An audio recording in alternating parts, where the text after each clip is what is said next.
السلام عليكم. قهوة اليوم ما جاتني غير بالبيني.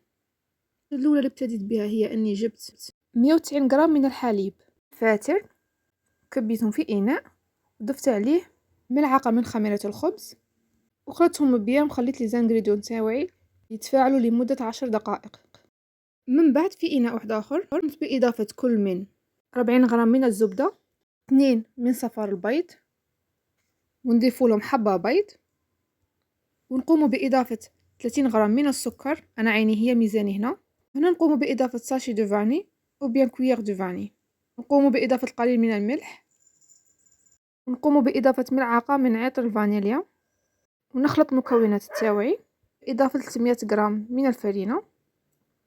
نواصل الخلط، بعد نجيب الخليط تاعي اللي خليته يتفاعل لمدة 10 دقائق، نقوم بإضافته للخليط، ونقوم بإضافة 20 غرام من الزيت. نخلط المكونات تاوعي ونزيد لهم غرام دو فارين، ونواصل بإضافة فرينة حتى نتحصل على عجينة متماسكة كما راكم تلاحظوا معايا هنايا. الوغ بعد ما تحصلت على عجينة متماسكة خليتها تخمر لمدة ساعتين. الوغ لا بديت نقي في البلان دو طرافاي تاعي بعد ما خدمت عليه، والنظافة شيء لازم ونشوفه إجباري. نبغي نستعمل أمير، هذا ترونسبارون يقضي ويطهر على الأوساخ ومن الأوساخ.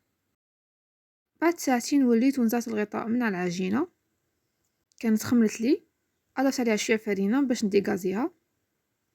بديت نوجد في البلان دو طرافاي تاعي باش نفرش عليه العجينة تاعي ونورقها. كاس نشكل دوائر على العجينة، ومن بعد نحط كل وحدة فيهم فوق بابي كويسون وندخلهم في مكان دافئ باش يخمروا لمدة ساعتين.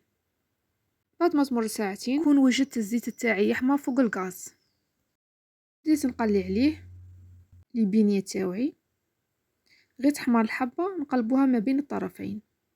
راكم دائما لازم عليكم تحطوهم في بابي ابسوربون وترمضوهم في السكر.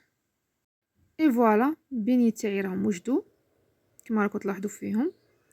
ان شاء الله يكونوا عجبوكم، وما عليا نقولكم غير بصحتكم وشكرا للمتابعه.